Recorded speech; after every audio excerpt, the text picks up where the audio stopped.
Well, Elena, thank you so much for joining the Book Thinkers Life-Changing Books podcast. I just finished actually listening to your book, and so I'm used to your voice now. But for anybody in the audience that doesn't know who you are, can you tell everybody who is Mrs. Elena Cardone? Well, yes. Thanks for having me on your show. My name is Elena Cardone. Maybe some of your audience may know Grant Cardone. That's my husband. And we've created an empire of almost 2 billion at this point. And we also have two beautiful, amazing girls. So we're doing it all, and you can have it all. And you know, there's a lot of back history and all of that, which I'm sure we'll get to at some point on this. But in a nutshell, that's who I am. I am the woman behind the man. The woman behind the great Grant Cardone. And the only one strong enough to be the woman behind, beside, whatever you want to call it. That's right. I love it. And so that's why when I saw that you had the book out, and I learned while listening to the book that you weren't 100% sure if you had enough valuable content to put into a book, but then you did it. And you found that your role was how to be, basically how to build and maintain and set up this brilliant empire. And that's exactly what you're doing. And so what is the premise of the book? Can you tell everybody what does it mean to build an empire? Well, first of all, it's about thinking. And I see your 10X rule book back there that was written by Grant Cardone. And both books are really about a mindset and how to get you challenged enough to start thinking so big and on such extraordinary levels that if you fall short of that goal, you still so surpassed anything that you thought you were capable of in the first place. So I wrote the book, Build an Empire, How to Have It All, because we basically started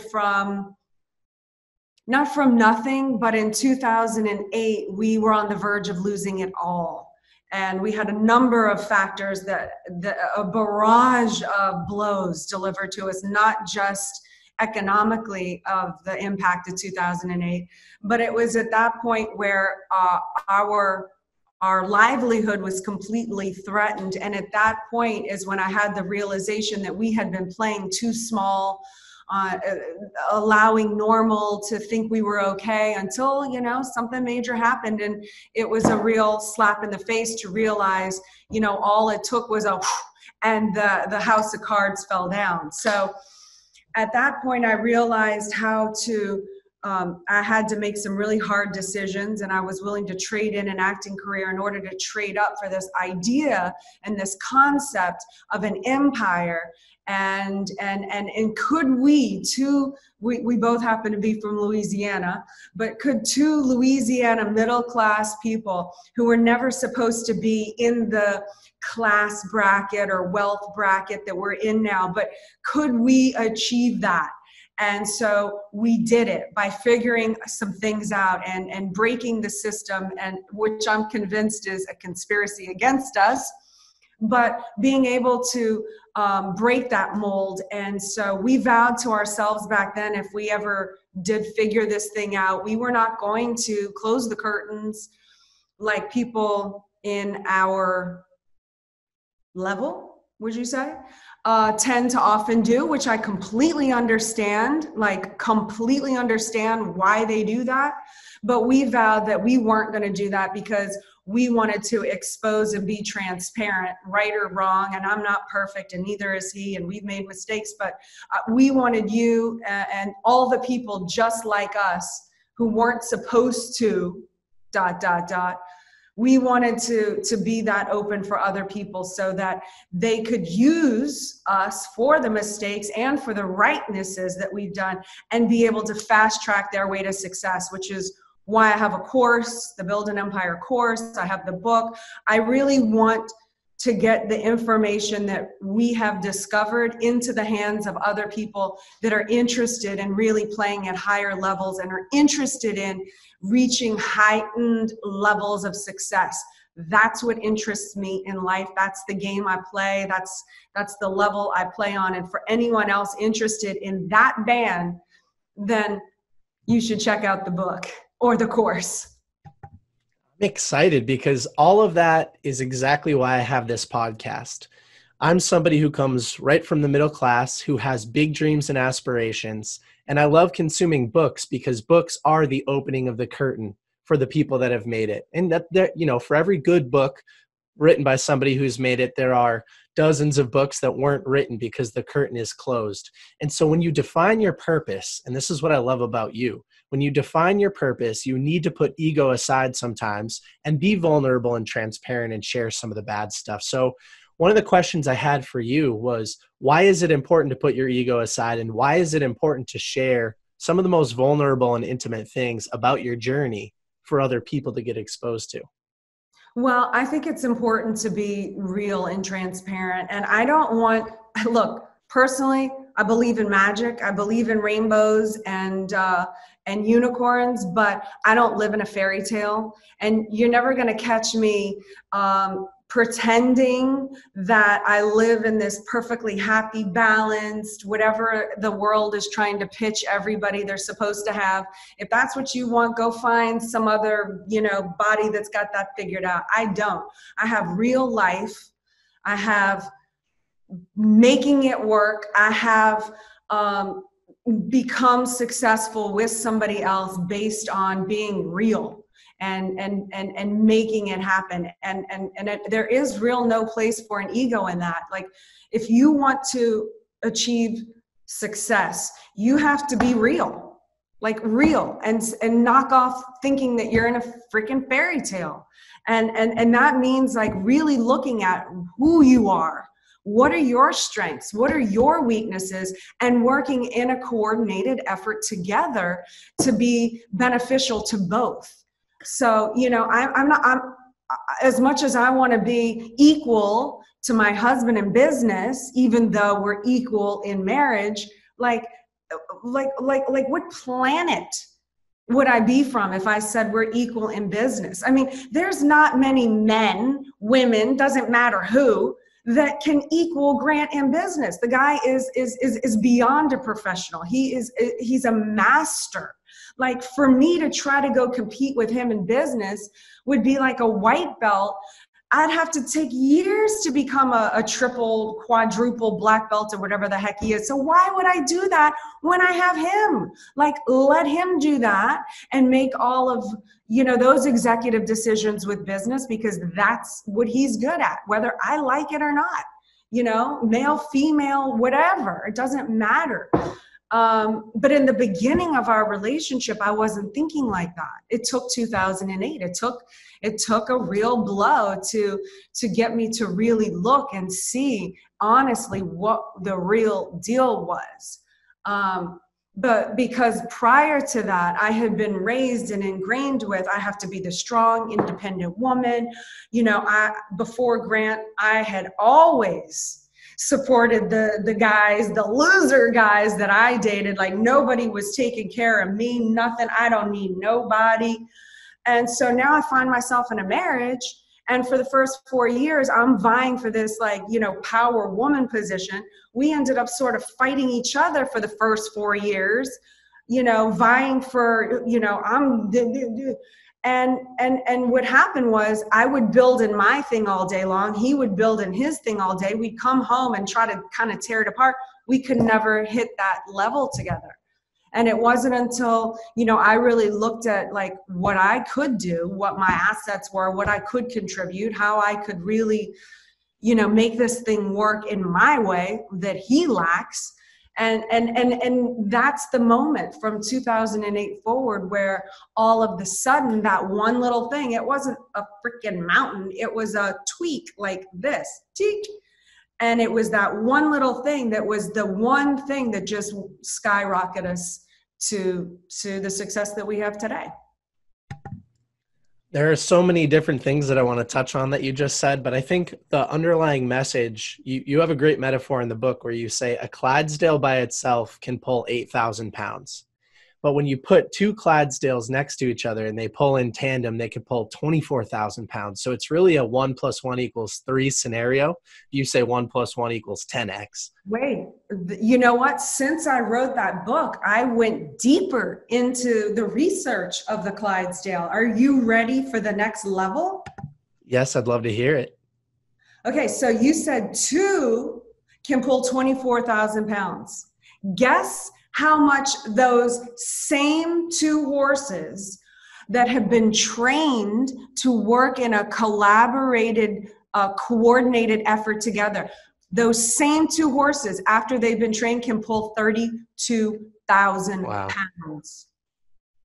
And And that that's what speaks I'm saying. volumes. And those that blows my mind. And those are horses. They're not like humans with spiritual, capacity or whatever it is you believe in that, makes you so much more than just, a body. That's amazing. And so how can two people, when properly coordinated, like how can they impact community and family and friendships and relationships and business? Like, because I know that's exactly what you and Grant have done. And so when you are aligned, like how does it feel being as somebody who's in a relationship like that? That those are the rewards and those are the successes, to be able to accomplish the dreams and the goals that you've made for each other and that you did it. Before we were a quote unquote power couple, which still like gives Grant the heebie-jeebies here, even hearing that. But before we were a model couple, a power couple, that was on my goals list, like our couples goals, before anyone saw it. But this is back in 2008, where we were on the verge of losing everything. There was no staff. If there was a staff, there was like 3 people. It was us doing everything. And I wrote, I want to be a model couple. What does that look like? I have to have integrity. I can't cheat on my husband. I want to support him. We want to have levels of success. I want to be the stable couple where others can look to and say, I want to be like them. So then I had to work on myself and us on how do I become that person? Because that's not what we were prior to that. We were arguing and I was trying to be something and bossy and not prove that I can't cook him a meal because I'm not some subservient woman, like I had issues. So I had to figure out how to rework myself, but that was a goal that I had written down. So how does it feel? It feels freaking amazing because, it's not easy. Life just doesn't get great once you hit a number in a bank account that's not even real. I'm never going to see that money. It's made up. It's not real to me. So my life doesn't just change overnight because, all of a sudden we're hectamillionaires of, whatever. It's when we achieve the goals together, is when it feels good. But along the way, you don't just hit this fairy tale land when you've hit that first goal where everything's perfect and no one stabs you in the back anymore and life is cool. No, it even gets bigger and more multiplied and more problems. And there's a lot of blood, sweat, and tears. If you want to win a gold medal or a Super Bowl ring, you got to work and you got to, it's not pretty. Practice, I'm sure, there's injuries. They're soaking in ice that, it's painful. And so relationships of this magnitude can be painful at times.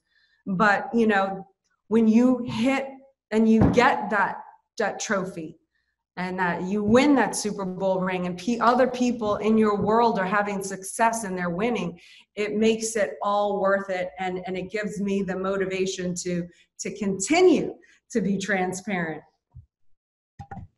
Well, the book thinkers audience is very diverse, but the biggest group is men in the 18 to 35 age range in the United States. And in that specific demographic, I think there's a list-based exercise that you went through back when you were single that your friend forced you to sort of go through, which was to write out all of the ideal characteristics of the man that you wanted to be with or the partner that you wanted to be with.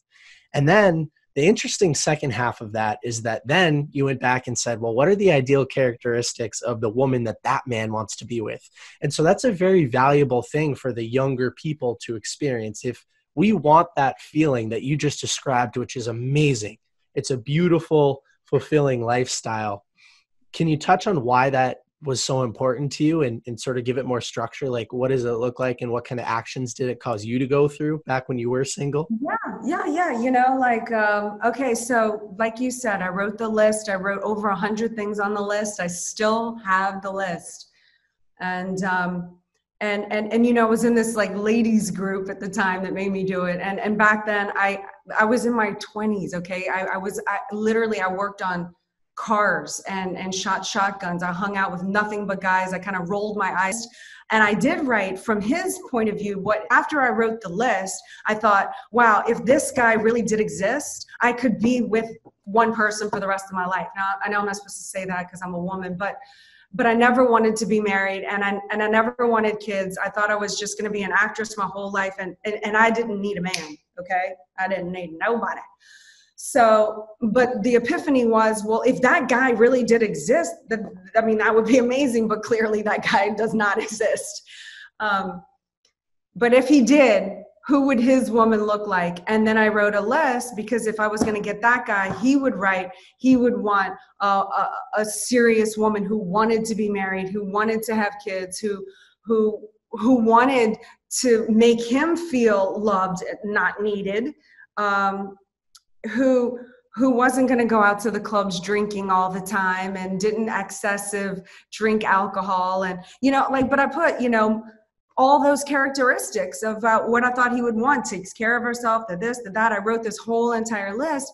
And even though I was a lot of the things on the list, there was some major outpoints, which was that I didn't want to be married, that I didn't want to have kids, that I liked a single lifestyle, that I liked to drink and party in clubs. And that was where I was at. And so I realized if I wanted that guy to show up, he was never going to show up in my universe, because I would never register on his radar, because we were living in alternate universes, even though we both live on planet Earth. But so I had to go to work on myself. I stopped drinking. I stopped doing like excessive, partying. I cut out all drugs. I stopped going to clubs. I started working on myself, like self-enhancement courses. And all of a sudden, I just started to feel better about myself, more confident. I started to be open to the idea that there were good men out there. I had to confront all of the thoughts about relationships that I had and about men, and be willing to be open to a more positive viewpoint. Because prior to that, I had thought all men were going to hold me back. They were all cheaters. And if I was in a long-term relationship, the sex would get bad. So I was just open to the fact that maybe there was a guy out there that was like an amazing human being, and instead, and it turns out there was. I love that. I think everybody listening, if you're single, or even if you're in a bad relationship, you should go through that exercise so that you can become the person that matches up with who you'd like to be with. And so once you and Grant were together and 2008 hit, I talked to him a little bit about 2008. Now I want to talk to you a little bit about 2008. You guys had to sacrifice. You had to cut everything out, and you needed to focus on the business. And now I know that you've added some travel in, and we can get to that in a minute, but what was it like, and why did you decide to basically cut all spending and focus all of your time on the business? Because, unless it was going to go into self-enhancement, or it was going to go into a product or service that could increase our bottom line, everything got cut out. It was just there. We were on the verge of losing it all. There was no excess money. So all of that had to stop. And we put it all into the business, into growing the business. And we were determined at that point to create an empire that no matter what the economy was, it could withstand any blow and continue to thrive and maintain and flourish and prosper even beyond anything. I mean, that is what an empire is. It's power. It's every big empire through history, what makes it so extraordinary is that it has power. And so we put that in us. And so that we could determine where we go and what we do. And for me, it was very liberating, and it made it an easier decision, at least for me, to trade in the acting career. So I never had to trust my destiny on some, producer, director, studio ever again. So in that terms, it was very liberating, and it's paid off. And now I get to really have my voice. And in Hollywood, you don't really get to have your voice. You have to fit into a very slender box, and don't dare to veer out of your lane. Mm-hmm. And then now you've gotten out of that. You've built this $2 billion empire with Grant, and your family's doing really well. Everything looks great, and you can actually travel. And I remember in the book you're talking about, like, Grant actually asked for a vacation, and it was a work vacation, as it should be, and as mine always are. So what's that feel like now that the two of you can travel and have fun and still build at the same time?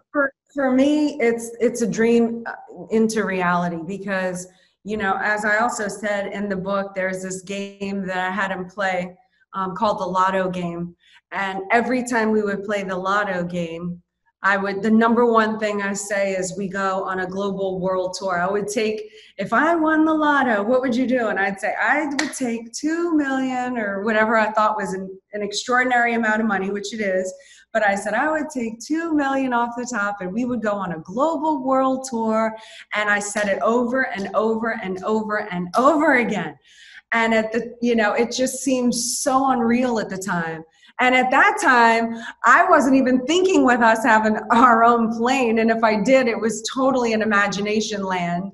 And so the fact that it's happening today, that's a trophy. It's very important to collect trophies in life. The plane is a trophy. The plane is a symbol. I mean, not only does it give us access to the world and to be able to have access to people and communication lines from around the world of all races and mankind, which is a beautiful thing in and of itself. But the symbol of the plane is we made so many right decisions, so many sacrifices and right decisions and right decisions even on all the decisions that we avoided, no matter how tempting they looked with the dangling carrot. But being able to walk away from something that didn't smell right, even though you didn't really have evidence or proof, it was just a red flag and you said no.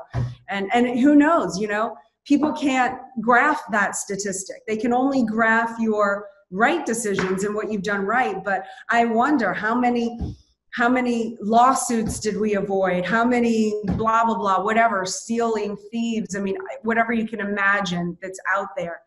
But we did avoid those by making all those right decisions. So the plane feels incredible. It's a dream into reality. It's a trophy. You need those along the way. They're a sign that you're hitting your targets and that you're winning and to continue and keep going. So may you all one day own your own plane. It's incredible. As somebody who is a plane owner, another plane owner, this multi-billion-dollar guy who has 5 or 6 planes in his fleet, way bigger than ours. And he told Grant, he said, there's an inside joke amongst plane owners, and that is that it's easier to give up crack than it is your plane. It's like in sales, people always talk about like the puppy close, the free trial. Like you give a puppy to a family and try taking it back. You give a plane to a family. Yikes, I can only imagine. I'm going back. And as somebody who loves to travel the world, and I love to get out there and meet other people and experience new cultures, that's something that I would love to have. A plane that can fly internationally and bring my family wherever I want to go, and the money to help support that location independence. It is a very amazing, amazing feeling. And we've had some amazing experiences. And I mean, Singapore and Thailand and Greece. I mean, we went to 19 countries last year. So oof, I'm jealous, but we were on the road for 2 solid months. I love that. Do you have once COVID is over, what's the dream next destination to go to? Well, we had 50 states, US, lined up for this year. So, I mean, as soon as we can, we are going to just get back on the road. We are very, of course, we'll abide by the code. But I'm not afraid. There's some people that aren't afraid, and there are some people that aren't afraid that should just go out and take one for the team and get it and fight it off and build up the antibodies so, we can handle this thing, So, for the people who are healthy enough to not be at risk and not put anyone else at risk, like family members or elderly or sick or whoever you come into contact with, Those people will see you at the end of this year. I'm excited to get out and about, just like you're talking about. And as somebody in my 20s who's looking to build this empire and is on his way to building this empire and learning from wonderful people just like you and your husband, I'm very excited for my plane in the future, you know, and I've got those big goals. And part of what Grant talked to me about on the podcast was that his biggest regret was not setting big enough goals. And so you kind of mentioned that earlier. In 2008, you realized that you were playing too small. And so what do you have on the docket? I was playing the ego game. Mm-hmm. That was my game. I gave up that game for a bigger game. But what was the question? I'm sorry, I missed it. Well, now on the ego piece, I've struggled with that a lot because you want, you know, in your 20s, especially, like you want to go out every time somebody asks you and you want to go have fun and you don't want to sacrifice your weekend nights to work and to build your empire. But it's important to have a good balance, to stay healthy, but also to get there, you know, to get out and have fun, but to build your empire. And so what was my question? Oh, what does the Cardone, you know, the perfect couple, what do you guys have on the docket for the rest of 2020 and for 2021 in the future, now that you've readjusted your goals and they are 10x again?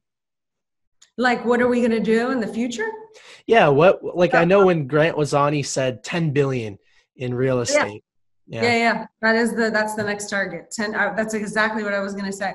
And then there's all the sub things like GrowthCon, and you know, I have my 10x ladies thing that I want to do, and blah blah blah. And there's all the sub targets and all the other stuff. But the real goal and mission and prize for us is the 10 billion in real estate, and we can get there. And it's, you know, it's an opportunity of a lifetime from this that we will be taking advantage of, yet no one will be taken advantage of, but we will take advantage of this situation. And I'm sure there are my haters who are going to hate that, but we're going to help a lot of people along the way. We're opening up what's called the Opportunity Fund at Cardone Capital, where we're allowing accredited investors in. I'm not allowing the non-accredited on this one because it's an opportunity fund. There is more risk involved, and I don't want that. I have to have an experienced investor that, you know, that understands the opportunity right now. But we're going for it. We're going to take advantage, and there's going to be a lot of people along the way that we're going to help, and it's going to be amazing. And when my dreams, which come to fruition, and they're so big, it's going to be a huge party day for all of us. All of that is very inspiring, and I love to hear it directly from you. And I know that we need to wrap up. So my final question is, back when you decided to write that list and you said, oh, what's up, Grant? What's up? How you doing, man? Good, man. I was going to say, back when you were going through the personal development grind, is there a book or a specific personal development seminar or area of your life that sticks out as like, wow, that was a huge inflection point for me and pointed me in the right direction? You know, there was many. I did a lot of courses, overcoming ups and downs in life, personal values and integrity, a communication course. I did 4 finance courses. I wrote that on the list too. I was like, he would probably want me financially responsible. So, I mean, I did numerous. I did a parenting course. I've done a marriage course. I've done because no one taught me. I mean, did you learn that in school? I honestly thought a marriage was if you are monogamous, and I'm sorry to sound so ignorant, but I really thought if you're monogamous, that's a relationship. And then you're best friends and lovers, and that was a relationship. Like nobody taught me what is the real purpose of a relationship. Like I didn't learn that. So I had to educate myself on all of this.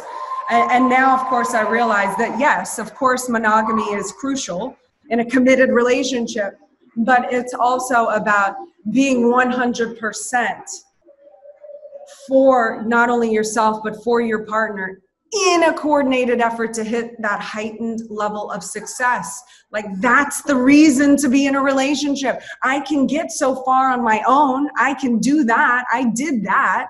But who, when with the right person, then how high can I go? And that's why you have the partner. Find the one you trust and build an empire. Of course, you love them, but you got to trust them. Because when you've been married for 16 years, there's going to be a day when you doubt, like, oh my God, I don't even know if I love this man. You know, you're in a fight and you get crazy thoughts sometimes. Maybe it doesn't happen to anybody else. Does to me. But even on those days, I can be trusted to fulfill my role in the relationship and my commitment, and still have his back, even on the days when I doubt that, because I found the one I trust and I built an empire. Well, even if it freaks him out a little bit, you guys are a power couple, and it's inspirational, and I really enjoy that. And so we'll wrap up here. Where's the best place for somebody to learn more about you? You can go to elenacardone.biz. I have a lot of my content there, or elenacardone.com.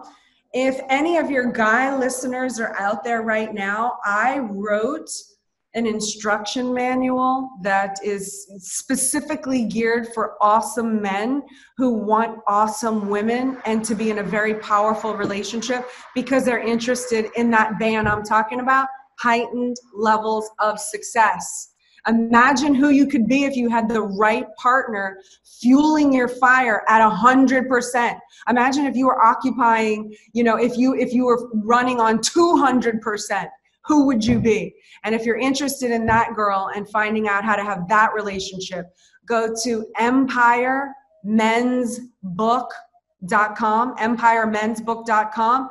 It's on the pre-order price right now because I only have the first 5 chapters up. But I'm about to download more, and the finished product will be out soon.